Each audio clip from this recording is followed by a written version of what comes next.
Mr. Raden Ali Sastro Amidjojo adalah Perdana Menteri Indonesia ke-8 dan ke-10 selama 2 periode yang berbeda, antara tahun 1953 sampai 1955 dan 1956 hingga 1957.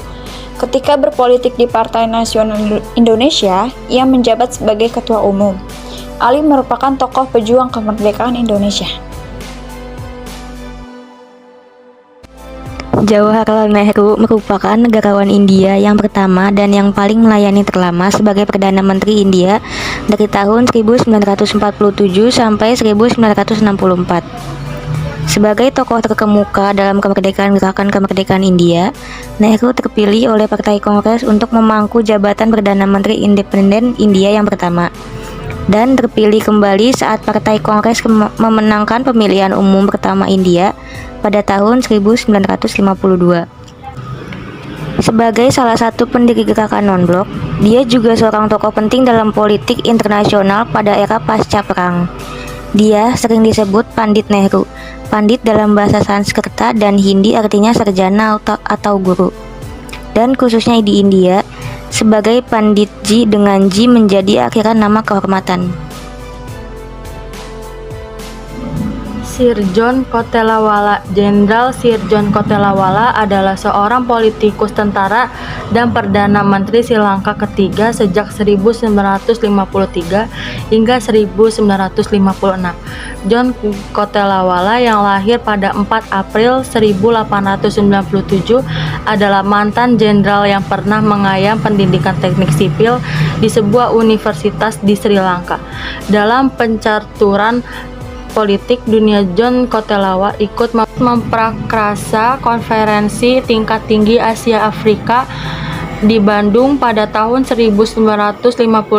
Dalam konferensi Asia Afrika, ia berpidato mengkritik kepemilikan senjata nuklir oleh Barat dan mengajak peserta konferensi untuk ikut dalam menjaga perdamaian dunia. John Kotelawala meninggal pada 2 Oktober 1980 pada umur 83 tahun. UNU adalah Perdana Menteri pertama Myanmar. Ia ikut mempelopori konferensi tingkat tinggi Asia Afrika di Bandung pada tahun 1955 dengan beberapa tokoh lain dari beberapa negara. UNU menjabat sebagai Perdana Menteri hingga tahun 1962 dengan diselingi oleh tokoh lain dalam posisi itu. Beliau lahir pada tanggal 25 Mei 1907 di Wakema, Myanmar. Beliau meninggal pada tanggal 14 Februari 1995 di Bahan Township, Myanmar. Jabatan sebelumnya adalah Perdana Menteri Myanmar dari tahun 1960 sampai 1962. Muhammad Ali Bogra, 19 Oktober 1909 sampai 23 Januari 1963, Bengali, Urdu, adalah Perdana Menteri Pakistan pada 1953 sampai 1955. Muhammad Ali Bogra turut mempelopori konferensi tingkat tinggi Asia Afrika KAA di Bandung pada tahun 1955 bersama dengan beberapa tokoh dari negara lain. Dalam pidatonya di KAA, Muhammad Ali Bogra menyerukan kepada para peserta yang hadir tentang pentingnya adanya perdamaian antara negara dan penghapusan terhadap adanya kolonialisme di dunia ini.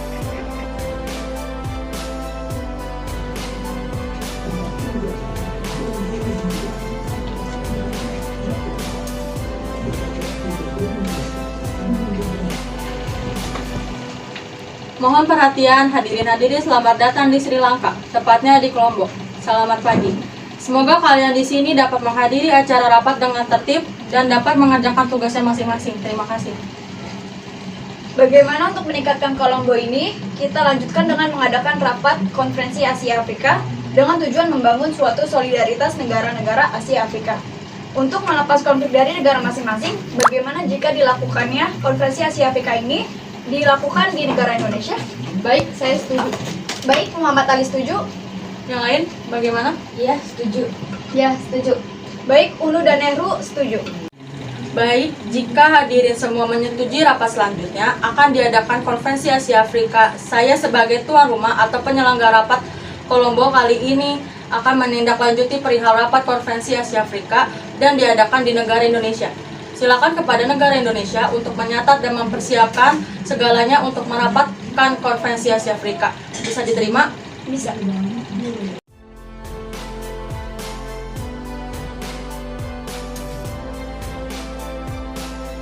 Tuan-tuan yang mulia, nyonya-nyonya, dan tuan-tuan, saudara-saudara sekalian, saya merasa bangga pada hari yang bersejarah ini mendapat kehormatan dan hak istimewa mengucapkan selamat datang kepada tuan-tuan sekalian. Atas nama rakyat dan pemerintah Indonesia yang menerima tuan-tuan, saya minta maaf dan kesabaran dari tuan-tuan. Jika kiranya ada keadaan di negeri kami ini yang tidak sesuai dengan apa yang tuan-tuan harapkan, saya dapat mengatakan kepada tuan-tuan bahwa kami telah berusaha dengan sekuat tenaga supaya tinggal tuan-tuan di tengah-tengah kita ini akan menjadi kenang-kenangan yang gemilang bagi para tamu kami dan bagi tuan rumah tuan-tuan. Kami berharap semoga semangat persaudaraan kami dapat mengganti segala kekurangan material dalam penerimaan ini. Dalam kehidupan ini, saya mengingatkan kepada konferensi dari Liga Melawan Imperialisme dan Kolonialisme yang diadakan di Brussels hampir 30 tahun yang lalu.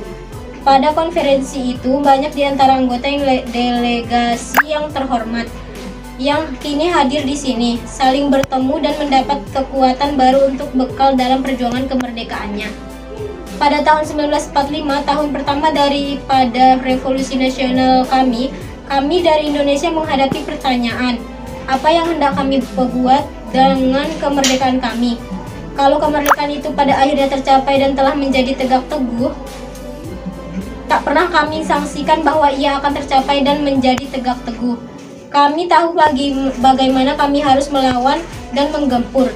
Kemudian segera kami berhadapan dengan keharusan memberi isi dan arti kepada kemerdekaan kami.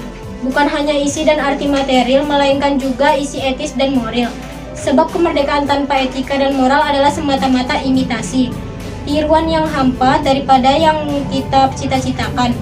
Tanggung jawab dan beban, hak-hak dan kewajiban serta hak istimewa dari kemerdekaan harus dipandang sebagai bagian dari isi etis dan moral kemerdekaan. Dan marilah kita kenangkan saudara-saudara bahwa untuk hal ini semuanya kita bangsa Asia dan Afrika harus bersatu. Sebagai Presiden Republik Indonesia dan atas nama 80 juta rakyat Indonesia, saya mengucapkan selamat datang kepada tuan-tuan sekalian atas kedatangan tuan-tuan di negeri ini. Saya menyatakan konferensi ini dibuka dan saya berdoa semoga rahmat Tuhan pengiringnya dan mudah-mudahan perunding-perundingannya akan membawa manfaat bagi bangsa-bangsa Asia dan Afrika dan bagi rakyat segala bangsa.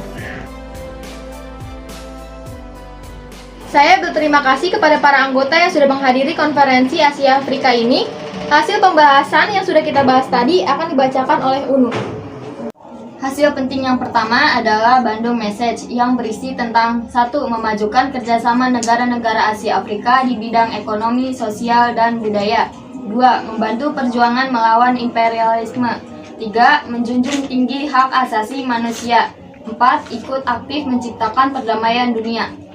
Baik, terima kasih Unu sudah membacakan keputusan penting tersebut. Selanjutnya hasil akan dibacakan oleh Mr. Raden. Hasil pembahasan kedua adalah deklarasi penghidupan kembali kemitraan strategis Asia Afrika baru. Yang pertama, penguatan solidaritas, persahabatan dan kerjasama. Dan yang kedua, kerjasama nyarap pada upaya pemberantasan terorisme. Yang ketiga, membentuk pusat jejaring penjagaan perdamaian.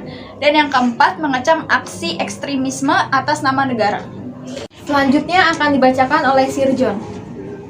Yang ketiga adalah deklarasi Palestina berisi 8 poin penting, yaitu 1. Dukungan untuk kemerdekaan Palestina. 2. Apresiasi perjuangan Palestina dan keuletannya.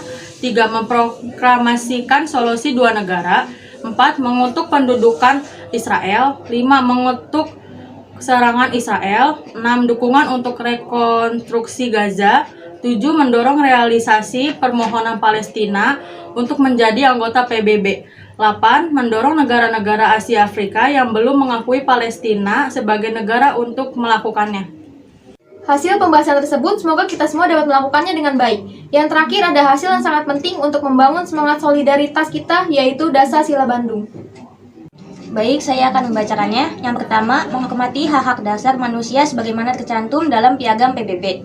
Yang kedua, menghormati kedaulatan dan integritas atau keutuhan seluruh bangsa.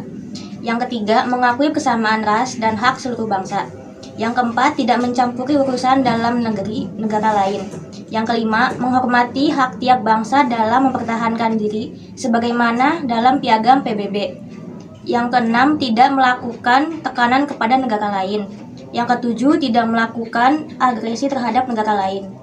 Yang kedelapan, menyelesaikan perselisihan internasional secara damai. Yang kesembilan, memajukan kerjasama demi kepentingan bersama. Yang kesepuluh, menghormati hukum serta kewajiban internasional. Baik, terima kasih untuk semuanya.